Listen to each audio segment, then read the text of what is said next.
All right, guys, so there's this rhetoric on YouTube, and I'm honestly not happy about it, and I've got to put it to bed immediately. There is absolutely no conceivable, fathomable reason as to why I could recommend a 5.7-liter Hemi over a 6.4. A 5.7-liter Hemi over that monster right there. Simply doesn't make sense. I can't recommend it. I won't stand behind it.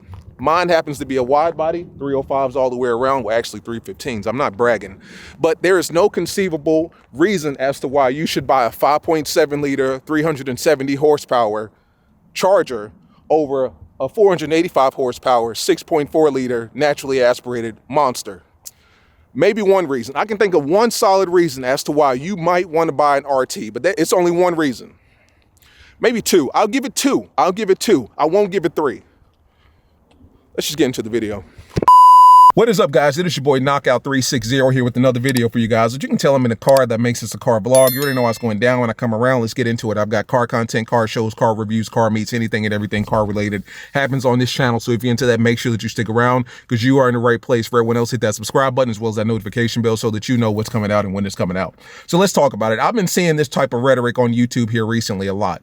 I get recommended these videos on a day-to-day basis because, as you know, I mean, with this channel, all we talk about is Scatpacks, Hellcats, Dodge, Charger, Challenger, TRX, Ram, anything you can imagine, anything that's Mopar, we've talked about it. So everything that's Mopar on YouTube gets recommended to me. And it just so happened that I've been seeing an overabundance of these types of videos, and I don't quite understand why. Basically, a lot of these YouTubers are recommending that, and I've seen it from 3 specific YouTubers, recently, they're recommending buying RTs, 5.7 liter Hemis over 392s, Scatpack wide bodies, SRT 392s, TA 392s, 392s period, right? A lot of these YouTubers are recommending buying RTs, 5.7 liters over 392s, and I simply cannot stand for it whatsoever. I cannot recommend that whatsoever for a couple of reasons, for a bevy of different reasons. Number one, I've always been told that you want to get everything that you want in a car at the time that you're buying the car. And I've mentioned this in the past where it's like a lot of people, and I've seen people do this, they'll say to themselves, okay, if a wide body kit, and I'm just using this as an example, if a wide body Charger is going to run you X amount of money, say $56,000, $6,000 of that is the wide body kit in and of itself. If you look at the ticket sheet or whatever the case, 6,000 of that is the wide body kit, right? And that includes the fender flares, the rims, and the tires, right? I don't know how they add that up to 6,000, but they do. And that's standard across the board. Scats and cats, $6,000. A lot of people will say, you know what, I'm going to save that 6,000 off the top. I'm going to get a slim body cat or scat, and then I'm going to take it to my homeboy, Jose, and he's going to put this Vicrez wide body kit on it, and it's going to look the same. A lot of times, you're not really saving money when you do that to begin with, because rims are going to cost you because you have to get big wide rims. Tires are going to cost you because you have to get big wide tires. And then the wide body kit, I would assume, is going to cost you as well. Then it's got to be color masked and all that stuff and installed. And before you know it, you're not really saving any kind of money whatsoever. And then not to mention, it's not a warranty job. So it's not like that body shop is going to warranty that work out. If it falls off when it starts snowing or raining or you're doing 160, the best that you could do is take it back to the shop and hope that they, you know, throw you a bone and do it for free. Otherwise, you know, or hopefully it falls within that 30 to 90 day warranty period that they give you, but it's not going to be a warranty like it would be from Dodge, right? And then 9 times out of 10, it's never going to look the same. Most times I can tell between a wide body kit and an OEM wide body kit that came from the factory. Not all the times, but most times I can. So that leads me to my point. You want to get everything that you can afford, and that's a point in and of itself, you can afford at the time that you buy your car. The reality of the situation is that when people buy these cars, they're not buying them for the luxury. They're not buying them for the creature comforts. They're not buying them for the technology. They're not buying them to future-proof themselves. They're buying them because they want a dope-looking car that's powerful, sounds great, goes fast, the whole 9, right? With that being said, you're shortchanging yourself if you go for the lesser of the 2 engines, right? No disrespect to the 5.7 guys. I love you. You know what I'm saying? It's all love. You guys know that I had a 3.6 before I had a Scat. I'm not, forgetting where I came from. Nothing like that. I'm simply saying is that if your wallet allows you to, you always want to get the most power, the most engine, the most car that you can for the money that you have at the time. If money is an option, which or a subject or a topic of discussion, get what you can afford. I tell people all the time, listen, if you can afford a Scat, get a Scat. If you can afford a Cat, get a Cat. Don't overextend yourself for a car. But at the same time, if money is not an option, or it's not a subject or topic of concern for you, I highly recommend getting the most car that you can so that you are not in and out of somebody's body shop, Jose and Jose B's body shop, having them put all kinds of third party. I bought it from eBay. I bought it from Amazon. I bought it from, California, New York. It's coming from London. All kinds of weird stuff on your car in hopes to take your RT to a Scatpack 392. You feel me? Like, my biggest thing is what I've seen a lot of people do, and I've heard a lot of people say this about the 5.7, is that it's more customizable than a 6.4. To my understanding, based on everything that I've read and just my overall understanding, Dodge pretty much squeezes out as much power and performance and efficiency out of the 6.4 as they possibly can.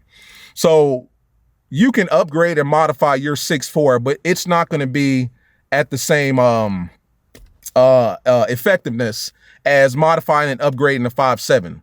Like, this particular part on the 6.4 may give you 25 to 50 horsepower. That same particular part on the 5.7 may give you 50 to 75 to 80 horsepower. You see what I'm saying?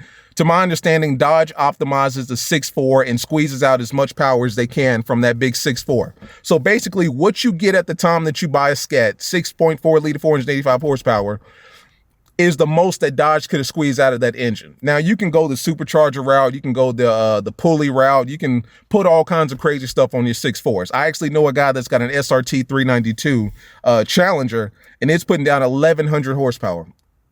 Yeah, 1,100.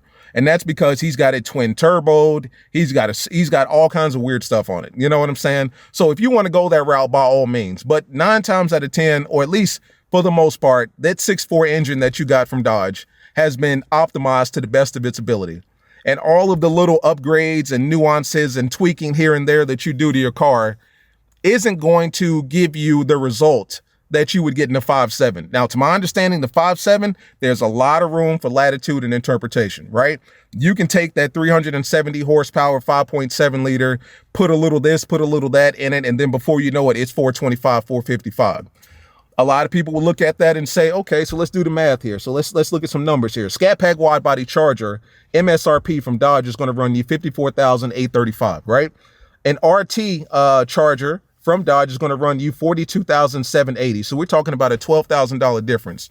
Some people would say, instead of putting that $12,000 into the wide body kit, a bigger engine, better performance, the Uconnect system, instead of doing all that, take that $12,000, get you a 5.7 liter and put it under the hood of that 5.7. And hopefully you can take that 5.7 from 370 to 485 and 500 and so on and so forth. Depending on what parts you put on that could be true. You could be putting down more power with a 5.7 liter Hemi and that $12,000 difference than you could a 6.4. But at what cost? And I'm not talking about monetary. I'm not talking about financial. I'm simply talking about what peace of mind are you giving up and sacrificing to make your 5.7 liter Hemi that much more powerful. The reason I say that is because when you buy a 6.4, you got 485 horsepower. It's going to do everything that it's anticipated to do without issue. It's going to drive. It's going to start. You can push that thing 180 miles an hour. No worries whatsoever. Peace of mind completely, because everything that you're doing is within the scope of operations of that car. You feel me? You're not exceeding or straining the engine. You're not exceeding or straining any of the internal components of the car, the transmission, the drivetrain, nothing. It's going to do exactly what you want it to do because it's designed to do that. The minute that you get under the hood and you start tweaking this and tweaking that, and oftentimes people love to make the engine bigger, but they forget about the damn transmission, or they forget about the axle, they forget about the tires, and they forget about the supporting components of a car. You know what I'm saying? They got all this power under the hood of the car, and then as soon as they hit it, there goes your drive shaft. You know what I'm saying? There goes your transmission, because you made your engine so much more powerful than what the factory allowed for, and you didn't maintain or upgrade anything else, and before you know it, you blown up. It's rare that you see a stock Hellcat or stock Scat Pack blowing up because of what the owner is doing to it as far as the driving is concerned. These cars are meant to burn out. There's modes in here specifically for burning out. These cars are meant to be slung and swung and all that stuff. I mean, let's just be honest here. They can do that. These cars are meant to go from 0 to 60 as hard as you possibly can, 0 to 180 as hard as you possibly can. Do you have that same peace of mind and same confidence in your 5.7 liter after you've done $12,000 worth of modifications to it to make it a 500 horsepower 5.7 liter? Like, that's the biggest thing with me when it comes to modifying and customizing your car. When you want to do the aesthetics and make it, let me get a little air in here because I see it fogging up a little bit in the back. When you want to modify and customize your car with the graphics and all that stuff, go ahead, you know, to your heart's content, do whatever you want. But the minute that you get under the hood and you start modifying this and taking this out, replacing it with the bigger this, taking that out, replacing it with the bigger that, me personally, my peace of mind goes out the window. And it's almost like, it's not if something happens, it's when something happens. And when that 5.7 liter blows up, you can't take it to Dodge and say, hey, listen, you know, I was doing a quick, 60 to 100 pull and it blew up. You know, what can you guys do for me? Dodge is going to look under the hood of your car. They're going to find any and every reason they can to deny a warranty operation or a warranty job on your car. They're going to look under there and say, okay, so twin turbo, we've never twin turbo to 5.7 liter. This ported throttle body, we have never given you a bigger ported throttle body as big as this, right? So that's external. They're going to look for any and every reason they can to basically tell you that because of the modifications that you've done to your car, we're not going to warranty the workout. So number one is peace of mind. Peace of mind as to why you should just get everything that you can afford in a Scat as opposed to going the cheaper route, taking that $12,000 difference between the Charger wide body and a 5.7 liter and putting it all under the hood of your car, simply to peace of mind. You know, your car is going to function how it's supposed to function because that's what it was designed and intended to do. You know what I'm saying? When you start modifying things, taking this out, taking that out, you're chipping away at the confidence of the car, if you ask me. Not to mention, a lot of these body shops aren't going to warranty the workout over a certain period of time. I mean, 30 to 90 days. And then after that 3-month period, it is pretty much, between you and the car. How many times have we seen a YouTuber take his car from 700 horsepower to 1,000 and so on and so forth, and then something breaks and now you've got to ship it back to Hong Kong or ship it back to Germany or something like that, all because of, the fact that you tried to take a small engine and essentially make it a big engine. When in actuality, you should have taken all that money and just put it into the engine in the car that you could afford at the time. And it's one of those things where if you can't afford it, I've always told you guys, research, save, put that money away, stash it, and get what you want. Like, the biggest mistake that I've made with the whole Chargers thing is that I started with a V6, put all that money into the V6 as far as owning it is concerned. Then I traded it in for Scat, what I got now, Scat wide body. You know what I'm saying? Making monthly payments on this. And eventually this year, I'm going to be putting more money into a Hellcat. When in actuality, if I were smart at the time, I would have saved my money, put it away, and went and got my Scat Pack. You know what I'm saying? Or sat on it. That's not realistic based on, what I'm doing with this channel, but you guys see what I'm saying. It's one of those things where you can bypass a lot of wasted money, unnecessary money being thrown out by simply holding on to your money, stacking it a little bit longer, and getting what you want, as opposed to going the 3.6 route or 5.7 route because you can afford it at the time, and then saying to yourself, well, I'm going to take that $12,000 that I could have put in a Scat and I'm going to put it under the hood of my car. Your car may very well be just as fast as a Scat. I've heard a lot of fast and loud 5.7 liters, right? In my club, I'm looking at 2 or 3 right now that are louder than my 6.4 and would probably give my 6.4 a run. But in 10 to 15,000 miles from now to then, whose car is going to be running in tip-top shape? My 6.4 that I've barely done anything to, or your 5.7 liter that you've got 20 different parts from 6 different countries and 3 different continents that have been flown in from? You know what I'm saying?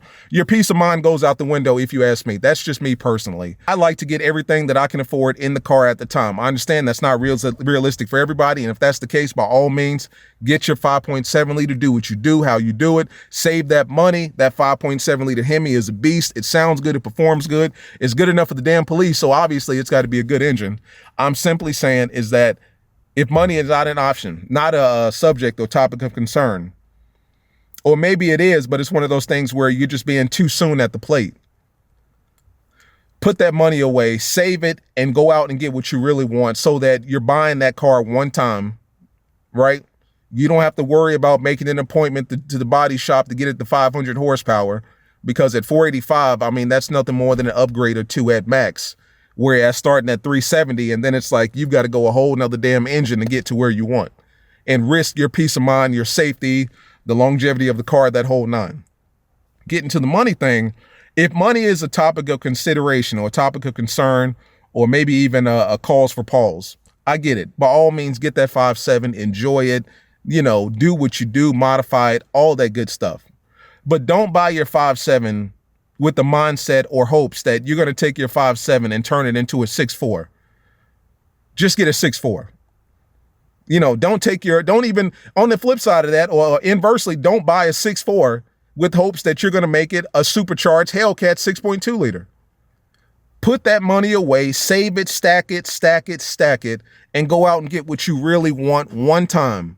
I have seen too many people go out and spend all this money on, well, not spend all this money, but they spend money on a 5.7. And the whole time they've always wanted a 6.4 or a 6.2, but maybe money didn't allow that. They go out, they buy that 5.7, and they say, I'm going to take all this money, the difference between a Scat and a 5.7, and I'm going to put it under the hood of my car and hope that it'll be a 6.4. You might as well just save, relax, wait a little bit longer, wait a year, and get what you really want. You really want that 6.4. Get that 6.4. Don't get the 5.7 and then make it just as loud and just as powerful as a 6.4. And now you're that guy on Instagram like, oh, I've got a 5.7, but it's more powerful than your Scat. I actually know guys like that. They take pride in that, which is fine. If that's you, then do what you do. But for the majority of people, it's one of those things where money becomes a problem, a roadblock, if you will. And because of that, I'm going to get what I can, and then I'm just going to hopefully modify it and turn it into what I want. 5.7 liter Hemi can be squeezed out or optimized even more after you buy it than a 6.4. A 6.4 is pretty much tapped out.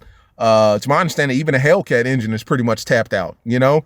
The 5.7 liter Hemi leaves you a lot of room for interpretation and latitude and modifications, kind of like a 5.0 Mustang. Like when those guys get those Mustangs, they go crazy with them. And before you know it, 400 horsepower Mustang is 1,000 horsepower. You know, I've seen them do it. And it's the loudest thing in the world.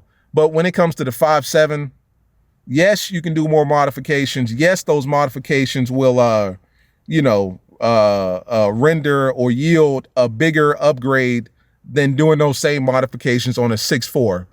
But at the end of the day, you still got a 6.4. You've still got a Scat, you know?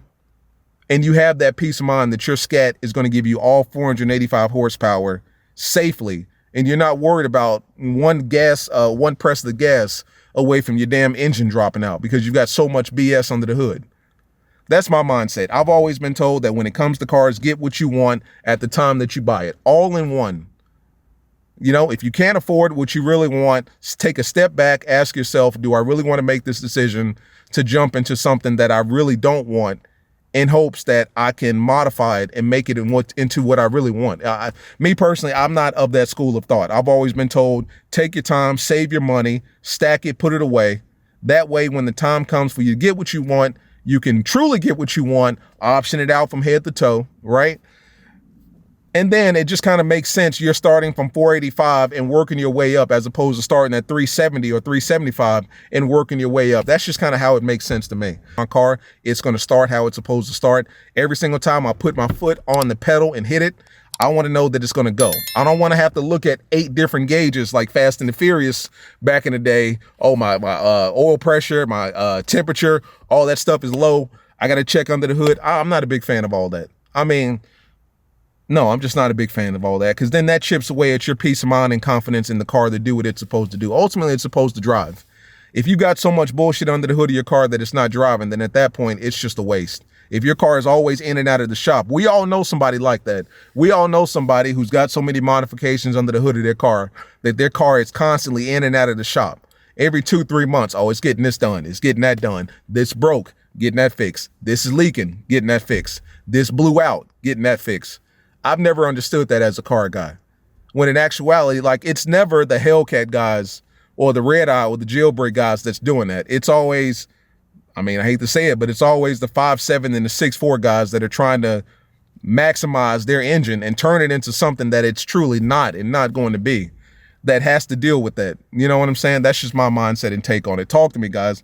How do you feel about it? Like I said, I've been seeing this rhetoric a lot on YouTube where people are recommending the 5.7 over the 6.4, and their main talking points is price and the fact that you can squeeze more out of a 5.7 than you can out of a 6.4, which is true, but at what cost, at what expense, at what detriment to your confidence in your car? As always, it's Mini Boy Knockout, man. I'm gonna go ahead and get out of here. It's starting to fog up in the back, which means I've been talking too damn much. See you in the next one. Peace.